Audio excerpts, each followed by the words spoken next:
Okay, listen, before I forget, I wanted to let you know about this session thing I've been doing lately, and it's been really, really cool for a lot of small businesses, entrepreneurs, even medium-sized businesses. And what it is I'm doing free discovery calls to just check the temperature. Let's see how you're doing with social media. Have you started a campaign? Are you sporadic? Any questions that you have about social media, I would love to help answer them. Now, all you need to do is go into the detail area below the description and check out the Calendly link I put in for you. All you need to do is go ahead and click that, book some time for us, and we can continue this conversation. Hi there, welcome. I'm Francesca Alexander, and today we're going to talk about two things. The first thing we're going to talk about is visibility resistance, and the second thing is going to be, oddly enough, how to repurpose social media. Like, why those two things at once? Well, it's something that I'm designing especially for me that has issues with visibility. So what is an issue with visibility? What am I talking about? Okay, so for many, many years, I have been comfortable being the person behind the camera. And I want to say this sort of content journey of mine might have started very much when I was a makeup artist. And I was a makeup artist for a very long time. I was actually a certified MAC makeup artist in Los Angeles for quite a number of years, nearly 10 years. And during that time, I loved being the girl that sort of blended in the background and really helped either the talent or the person that was in the chair to really sort of come alive and, just illuminate them into their best selves. And then they would go out either in front of camera or whatever the project was, and they did magnificently well. And I always felt like, hey, I had a little bit of part of that. Like I helped them with their trajectory and their confidence. They look good. I can actually take some credit for how they feel after they left the chair, and I really loved it. And then it slowly graduated into producing content for people in a way that I didn't know. So the way I kind of got into social media is I was in the beauty industry and I was also playing with social media at the same time. So when the opportunity came up, I was the only person in the room that knew how to do social media. And so that's kind of how those, I guess, skill sets sort of transferred over into social media. However, I wasn't very keen on being in front of the camera, and it's still, to this day, it's a hard thing. I actually think there's a lot behind it, and we're going to explore it a little later on, why I have such a hard time with it.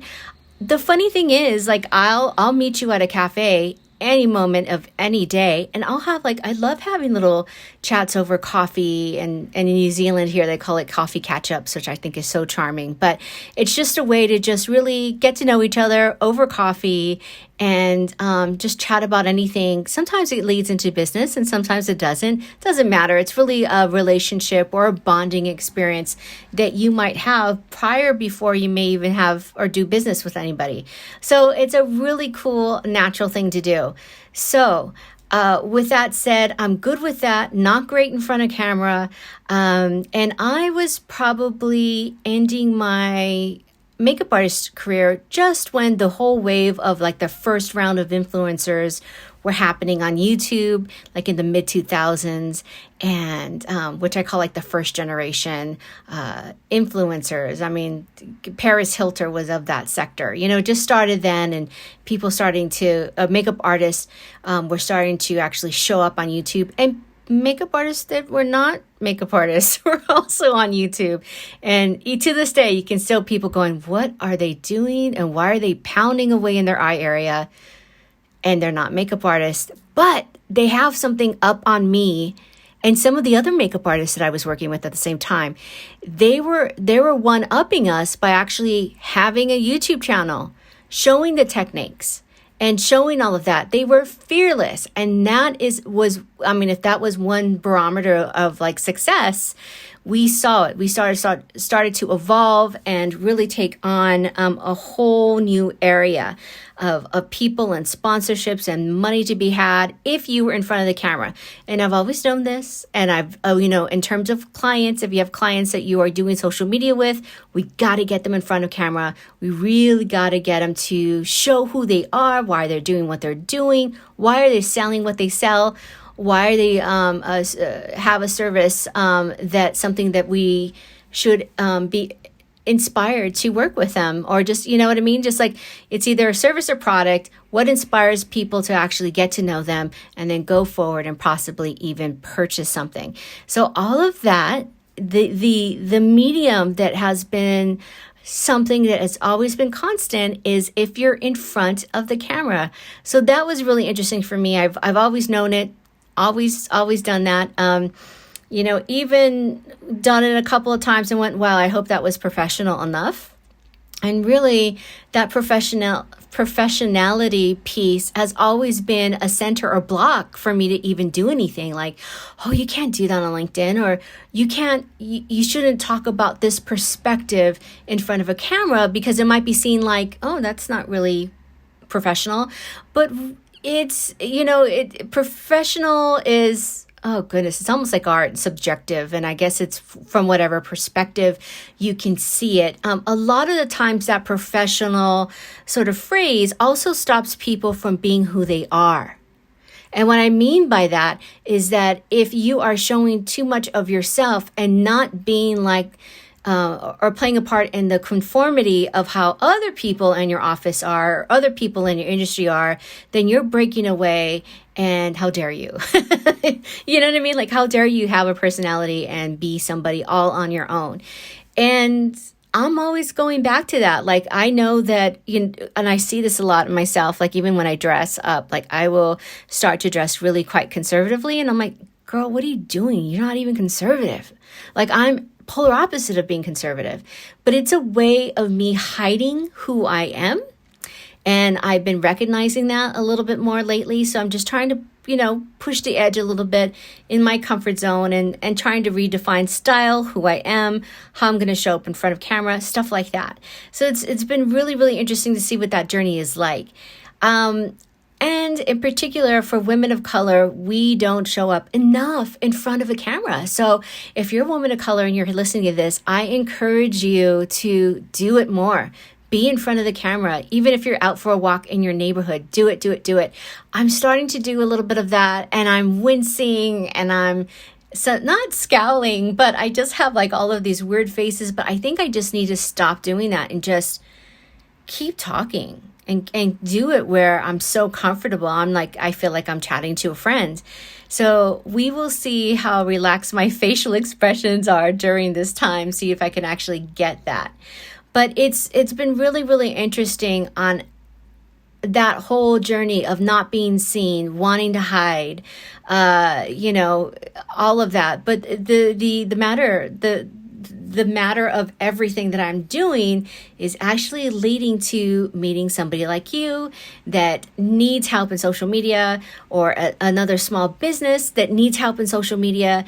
And the truth of the matter is, the way that I close people to work with me, face to face, if not face to face, face to Zoom. You know what I mean? So it's you think about it, it could be so silly, but there is a struggle if you're not doing it a lot. I think that maybe possibly COVID brought in a little bit more nervousness, just a little bit more nervousness and being in front of the camera with, TikTok and all these beautiful, clever people and content creators. It can be a little intimidating. However, it shouldn't be. It's just like if you were to meet them and they were just lovely people, you would just carry on and have a good, nice chat with them anyway. So at the end of the day, is it really necessary to be hiding from a camera in front of it? And, well, I'm kind of laughing when I'm saying this. This first part of the podcast, I could not get my crap together. And I just started doing a voice recording over this because I wanted to look into the camera and start talking about it. But I was so nervous, and I was looking at my notes, and I was moving the camera away so I didn't see my face. And it was just all of this blundering stuff. So this first part here is just audio. And then the second part that's coming up shortly is going to be on video. And that's because I'm going to show you how to, if you have issues and challenges with visibility, how can you recreate or repurpose your previous social media and merge those two pieces together. So in this next bit, we're going to be talking about merging those two pieces of content so you can refresh your content. Oh my God, I'm getting nervous already because literally the camera's right here. I got the little ring light on and everything. You know what? It's okay to stumble. I'm still safe to do this. I just need to put, keep on carrying on. And I also thought it was really important that a social media creator like me, I'm an agency owner of a social media company, and I still get nervous. So that's just to validate everybody and anybody who, a lot of times when people meet me, they just sort of look like overwhelmed and their eyes are sort of floating like, wow, you do what? Oh, that is so hard. And I'm like, girl, you don't need to tell me. It can be, but it also can be fun. So I want to do something like this for quite a long time, but in particular, I think it's really needed to do something now and start a new trajectory for all of us. It's not just me. So I hope this inspires somebody like you that's just like, wow, how am I going to start this? Well, then just start it with me. We'll do it together. So, all right, I'm going to end this part. We're going to go into commercial. And then when we come back, we are going to see the video version of this particular podcast. Now, if you don't see it on your iTunes or Spotify or anything like that, don't worry about it. In the show notes, you can scroll down and you can click on to see the video portion of part 2. Hey there. Before we get started, I wanted to, if you don't know about Asana, I wanted to come in here and have you download this app. Why it's important is that we're going to be using that for a lot of our podcasts in the future. We want to show you how to use it. It's a free tool that you can use for your business, and it's absolutely what we use with our paid clients in our agency side of socialglobalgrind.com. So what we want you to do is just go to Asana. You can do it on the iOS app, I believe. I'm not sure if it's available for anything else. And type in ASANA and you'll see Asana. And then we're going to actually take you step by step on how to use it on an upcoming podcast. So get yourself ready. It's going to be completely game changing. We're so excited to share this with you. This is exactly the tool that we use with our clients to showcase approval processes on social media. It's a way for you and your assistant to get social media off the ground. It's going to be really exciting. Go to asana.com and download the app. Back, and great. So now I put Loom on, and Loom is the software that I use to have this little area of me in the corner, and then I can show you the screen of what we're going to be working on. So as I said before, the first part was visibility, and the second part is how do we repurpose our social media. So here is the dashboard to my social media for my company, Social Global Grind, and we are a company that help inspire and help teach other small businesses on how to create social media consistently for those who really want to get seen, known, and heard a bit faster than maybe traditional marketing. And it works. It just works. We've known so much in the past 10 plus years how we can actually use this to our benefit and create something that is noticeable for our businesses. It's especially important for me to do it here in New Zealand because we're just starting to break through on what can happen if you're using social media correctly. And it's still quite new here. I would say it's about, I keep saying every year, it's about 4 years behind. It's a slow burn. But the cool thing was, one of the benefits from going in lockdown was that we had a lot of new users. A lot of people are going, oh, this isn't hard to do at all. Like I can just go on my phone and follow people or discover TikTok or look at people on Instagram or even shop from Instagram. So all of these new things have happened during COVID, and I suspect around the world because we had enough downtime to do it, right? So that's great. So one of the things that we have to do that we do with on an ongoing basis with our clients is like, oh, well, we don't know what to talk about anymore. We talked about our product. We only have this one product and we've talked about it. We talked about all the features and benefits of everything. What do we do now? Well, one of the great ways to do it is just repurpose it. You already know what works. You already seen the data of what actually, what does your customer really like, and that's kind of a cool thing. So we're going to kind of go a little bit behind the scenes on what people really like, in terms of our content and how do we repurpose it and the whole deal. So I'm just going to move my little bubble up here and I'm going to show you. Let's see, where's my content area? Okay, so in this area, and by the way, this project management tool here is called Asana, and it's free. So if you like what I'm doing here, you can actually sign up for an Asana account. It's quite easy to like, you're gonna see it with me. It's really easy to navigate and build one for yourself. We actually, on my website, let's look at my website, shall we? I have a new website and I'm in love with it so much. I feel like I'm a grown up on my website. So here it is. So on the top, although it didn't load just yet, that is, you'll find our latest podcast. But if you scroll down in the middle of it, not that far, you will see learn to use social media systems that work and are shareable. If you click onto this, you will see like, oh, well, how do I set up an Asana board? And I'd like to know this a little bit more about social media and how we can use it. This is a free resource and we use it with every single client. So this is absolutely worth looking into and checking out. So go here and just click on through. There's also a couple of other things that you may want to look into, but by far, we're very proud of producing this because we've helped businesses using this method all the time. But you have to be a paid client. So we're very excited to do this as a free resource, and we have it right here on our website at socialglobalgrind.com. And if we just click back, you will see what we've done. Actually, let me just click out of here in particular. We classify them by weeks, and so that we know each week what we're going to be talking about, and we create a tile just like that, and we put a title there, and we just continue on. Sometimes we'll slide images into the area if we are creating images for social media. So that's like the really basic, easy stuff. Here in the published area, we've created another little deck. And let me just scroll behind.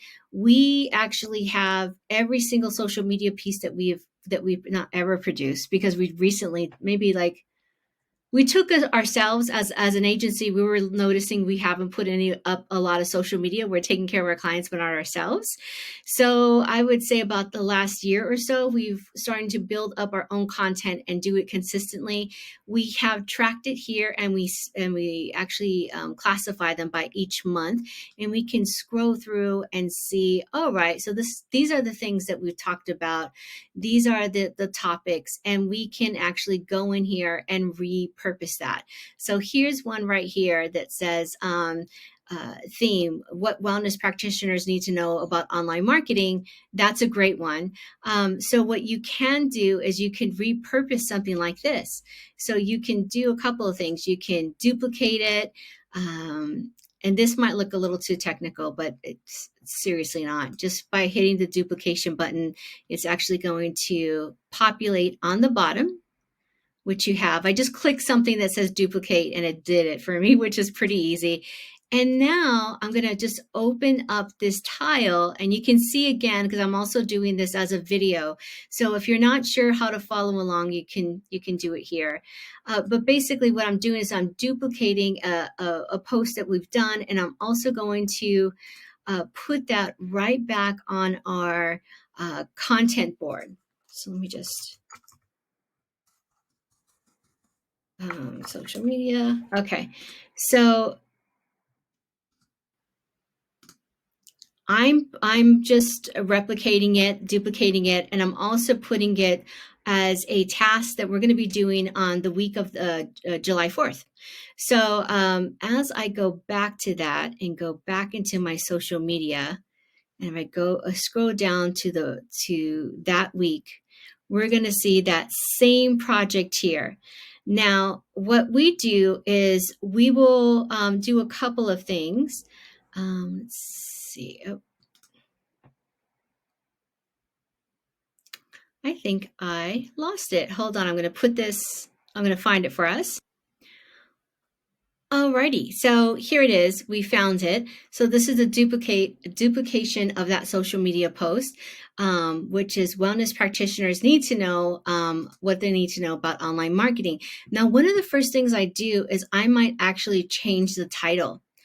You know, something like, "Are you a wellness practitioner?" Let's do that.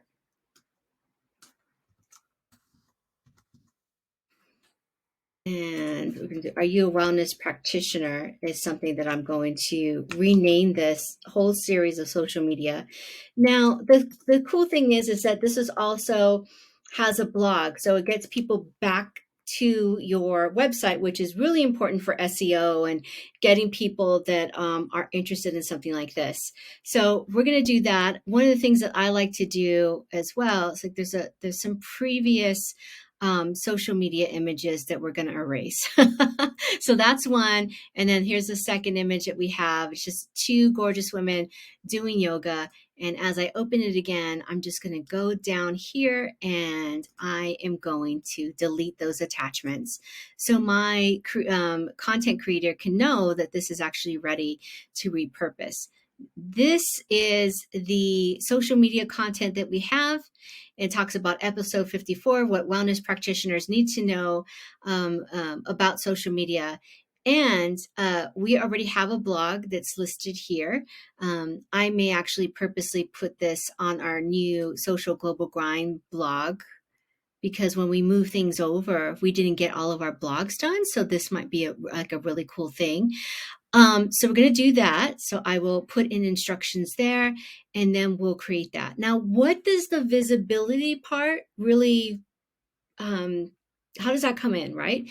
So one of the things that we do, and let me just open up my blog. Let's put that right here. Now this is from our Hustle and Glow blog. And we're going to make sure that it also goes into Social Global Grind. So we're going to see those images out there. You know, the previous content is here. So what I would do to repurpose this is I would actually do another podcast and talk a little bit about all of this. And it could be a best of if you didn't really want to do that at all. You could just, you know, redo it, which I think might be a good idea. I might do a best of, and then this is my next week. My assignment for this week was to come up with 2 other podcasts. So this is one.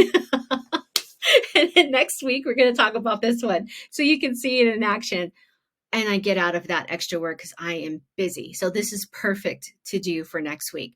So we're going to do that. We're going to talk a little bit about, even these images are ways on how to use hashtags. If you're in wellness and you want to get more, get seen a bit more, these are sort of the hashtags, the research that we've seen and how to do it. And you can see it all here. It's really exciting. I think this is worth republishing for sure because it gives you so much information and it's really quick. I like it when there's information that you need to learn, like, oh, Instagram's latest changes or the how do they say the TikTokification of Instagram, you know what I mean? Because Instagram's doing everything that TikTok is doing. Those sometimes can be so lengthy when I'm reading it. I'm like, oh, ADHD, adult ADHD is real. Like I can't read all of it. So we try to do, we do meaningful longer ones, but I like it when it's smaller because you just boom, boom, boom, and you get it. And that's all you need. It's just so super simple getting it to redo. You can even, let me just jump back on to our social media part. You can even just use the same exact content that you talked about. I mean, if you want to, you can switch it up a bit and you can edit it here. But the thing is, the look is always, especially when we're talking about Instagram, if you change the look of something, you're there. So we should be doing something like this. The other thing too that I think that's really interesting, side note, sidebar, let me show you my Instagram account. Actually, we'll show not mine, but the social global grind in particular. Yeah. So what we've been doing is that we are I used to look at, okay, well, we'll do images of women because we really, really want to do more images of women. And then I was seeing for a while, I'm trying to look, they're varied ages. But something that I've also noticed that's really hard is that if you're over 35, your an image for a 35 plus year old woman is really, really hard. It's either we're all in our 20s or we're, what's the TikTok aesthetic, coastal grandmother. Yeah, you're in the coastal grandmother range. I'm like, okay, yeah, that's real. So I've been trying to look for images of women in 35 and plus. Like, let's start the journey there. I think we have this gorgeous woman here as that. But getting that look and feel for your Instagram account is really important. But we also know what vastly is important. You in front of the camera talking about your latest episode on a podcast, which I'm going to do after this. I'm going to do a TikTok, I promise. Just because I need to do this every day, right? It becomes a habit. This is like me going to the gym, folks. It's like really hard to consistently go. So I feel the same pressure, honestly. And I even made it today where I'm front of camera, but I didn't do anything crazy camera ready for my face. Like I have no makeup on. I do have lip gloss on. But that's it. I think maybe day old mascara. Honestly, I washed my face, but I didn't do anything after I washed my face this morning when I woke up. So, and you still sometimes will have that residue, even though you cleaned your eye, you might have the residue of mascara. That is how I'm going to appear on this. But anyway, that is it for this episode. Before I run off your ears with some really not so interesting conversation about makeup. But anyway, thank you so much for listening. If you're afraid of being in front of the camera like I am, maybe afraid is not the right word. It's just it's intense and has that anxiety filled stuff, and it's got to be perfect and this and that, and oh gosh, what are my colleagues going to say, what are people in the industry going to say about it? Like, let's just stop all of that, because the truth is we need to show up for ourselves in our business more so than all of the nonsense that is all of that. Like, let's just all collectively crumble it away, throw it away, and show up together. So that is it. Thank you so much for listening, and I hope to see you on the next podcast. And go to my social media. If you scroll down in the description area of the notes of this podcast, you can reach me on any of my social media networks, and just let me know what you think. I would love to have a conversation with you and find out what you thought about this episode. Until then, I will see you on the next podcast.